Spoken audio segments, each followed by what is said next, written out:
क्या आप जानते हैं कि कुछ शब्द ऐसे होते हैं जिनमें पीछे एस लगने की वजह से, अगर हम बोले कोई वर्ड है और उसके पीछे एस लग जाए तो क्या उससे भी सेंटेंस या उससे भी क्या वर्ड का मतलब बदल सकता है?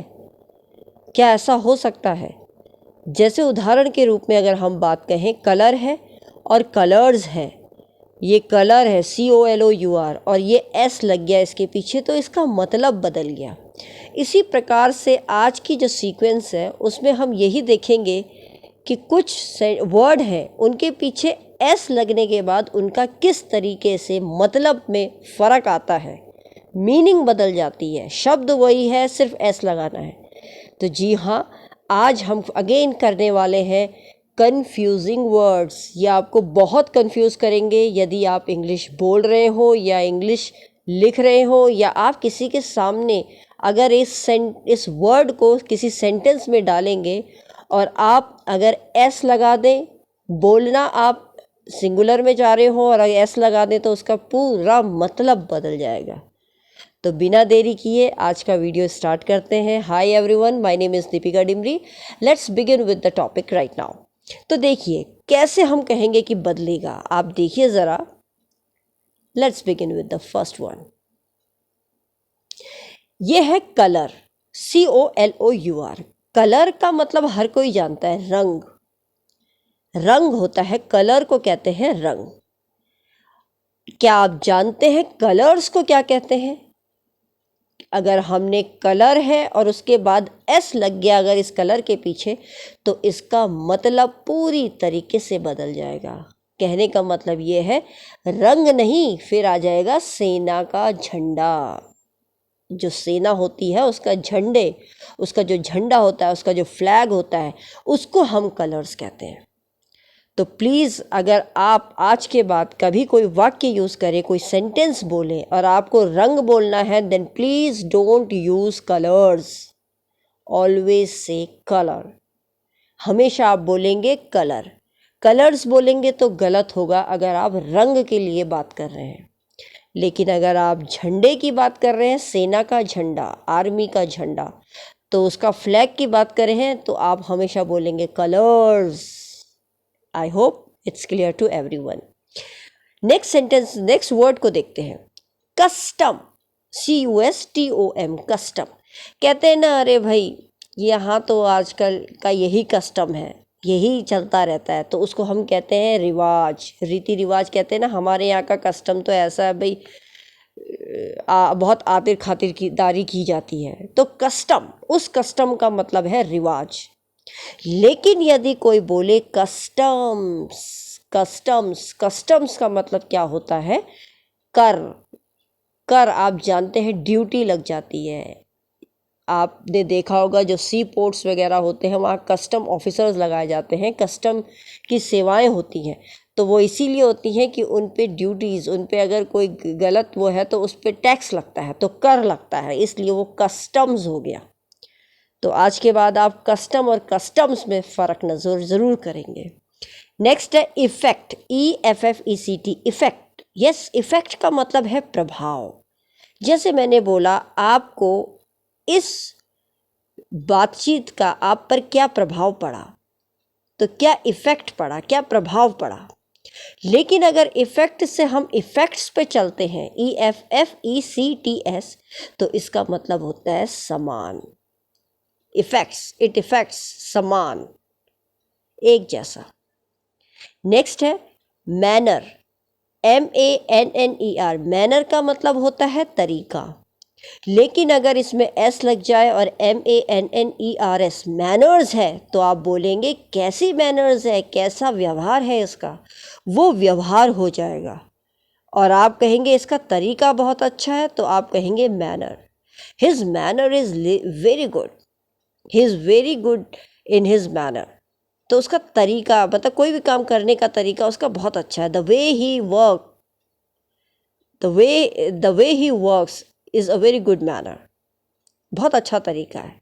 लेकिन आप कहेंगे he is a person of good manners, तो आप वहाँ बोलेंगे उसका तो बहुत अच्छा व्यवहार है।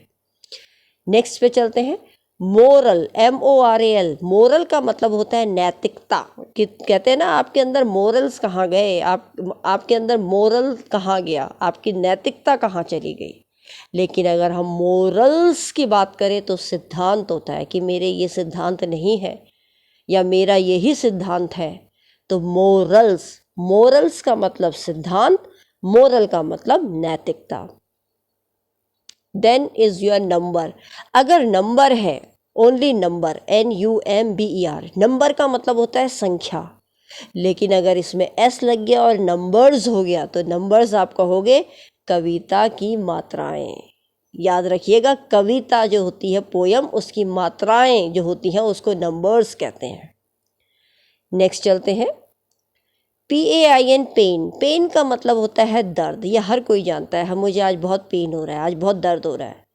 लेकिन अगर हम बोले पेन्स, कहते हैं ना the life is not, it is not a bed of roses, it has pains. तो लाइफ एक फूलों की सहज नहीं है, बिस्तर नहीं है फूलों का, उसमें बहुत ज़्यादा क्या है, पेन्स है, दुख है। दुख कैसे, कोशिश, मतलब आपको कुछ तकलीफ़ें उठानी पड़ेंगी, उसको कहेंगे हम कोशिशें, उसको हम कहते हैं कोशिशें। तो पेन और पेन्स में आई होप आपको डिफ्रेंशिएट पता चल गया होगा। Then is your premise, PREMISE। Premise का मतलब होता है प्रतिज्ञा। कहते हैं ना प्रतिज्ञा ले लो, प्रण ले लो, दैट इज योर प्रीमाइस। और प्रीमाइसेस का मतलब होता है अहाता, अहाता, राइट। नेक्स्ट चलते हैं हम क्वार्टर। क्वार्टर का मतलब होता है चौथाई भाग। जैसे कहते हैं ना 1/4, तो चौथाई भाग को क्या कहते हैं, क्वार्टर। और क्वार्टर्स, क्वार्टर्स का मतलब होता है मकान, जहाँ सरकारी मकान जहाँ रहा जाता है, जहाँ रहते हैं। नेक्स्ट है क्वार्टर के बाद है स्पेक्टिकल। अगर आप बोलेंगे स्पेक्टिकल, स्पेक्टिकल का मतलब होता है तमाशा। बहुत फ़र्क है, देखिए मीनिंग में। जब स्पेक्टिकल बोल रहे हैं तो उसका मतलब है तमाशा, लेकिन जब स्पेक्टिकल्स बोल रहे हैं, अगर S लग गया तो उसके बाद वो चश्मा बन गया। पता चला आप चश्मा बोलना चाह रहे हैं और आपने स्पेक्टिकल कह दिया तो बिल्कुल गलत हो जाएगा, क्योंकि वो तमाशा होता है। और आप यदि बोलना चाहते हैं कि मुझे मेरा चश्मा चाहिए, ये मेरा चश्मा है, तो आप कृपया करके स्पेक्टिकल्स कहें। Next is your letter. Letter का मतलब होता है पत्र, लेकिन लेटर्स का मतलब होता है साहित्य, लिटरेचर जिसे हम कहते हैं, वर्णाक्षर।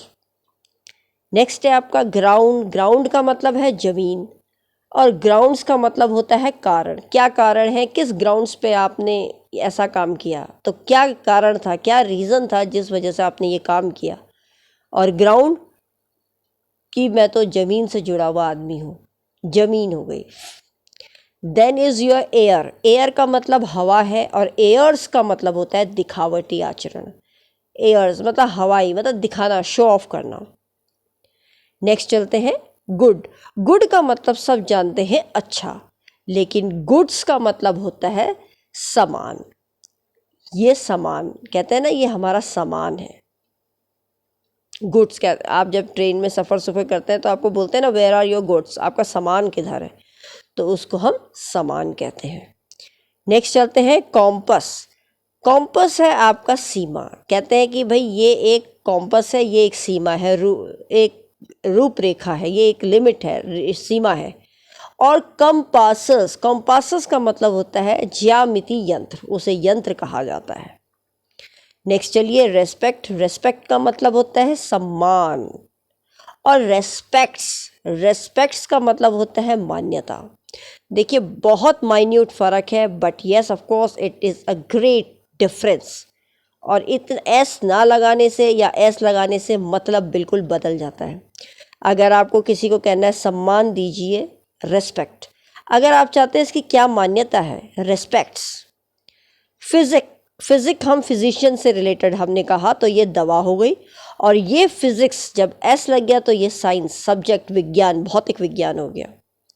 इसके बाद आपका आता है आयरन। आयरन को हम कहते हैं लोहा, लेकिन आयरन के पीछे एस लग गया, आयरन्स, तो उसको हम बोलते हैं जंजीर। उसके बाद है फोर्स। फोर्स का मतलब होता है किसी ताकत से, हम कहते हैं ना फोर्स से लगाना, ताकत से लगाना। लेकिन जब हम फोर्सेस की बात करते हैं एस लगाने से तो उसको हम सेनाएं बोलते हैं। आप सभी लोग जानते हैं जितनी भी हमारी सेनाएं हैं, जल थल, है ना। नेक्स्ट चलते हैं अब्यूज़। अब्यूज़ का मतलब होता है किसी को गलत कहना, गाली मारना, किसी को अब्यूज़ करना, गलत कहना, किसी के लिए अभद्र कहना। अब्यूसेस का मतलब होता है कुरीतियाँ, षड्यंत्र टाइप का, कुरीतियों को कहते हैं हम अब्यूसेस। एडवाइस, एडवाइस का मतलब हो गया है सलाह। एडवाइजर्स, एडवाइजर्स का मतलब होता है सूचनाएं।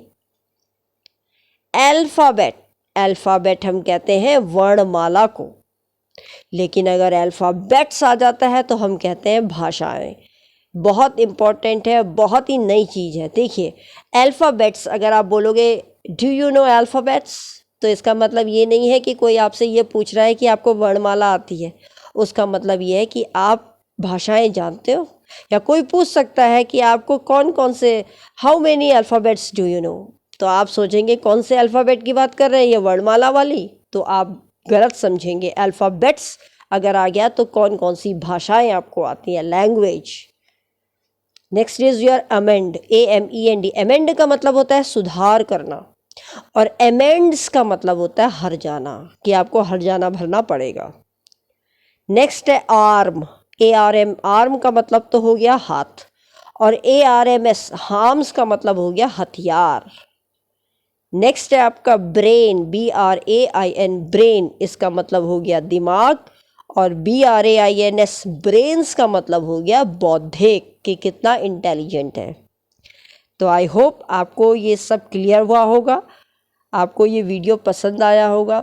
अगर आपको ये वीडियो हेल्पफुल लगा तो प्लीज़ चैनल को सब्सक्राइब कीजिएगा, और जितना हो सके आप अपने फ्रेंड सर्कल में अपने दोस्तों को ये शेयर कीजिए, जिससे कि उनको भी न्यू इम्पॉर्टेंट ऑथेंटिक वीडियोस मिल पाएँ।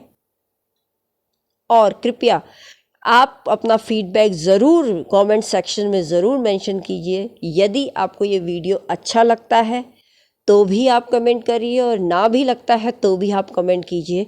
आपकी क्या राय है, क्या आप चाहते हैं कि वीडियोस किस पे ज़्यादा बननी चाहिए, आपका इंटरेस्ट क्या है, वही वीडियोस में आप सबके सामने लेके आऊँगी।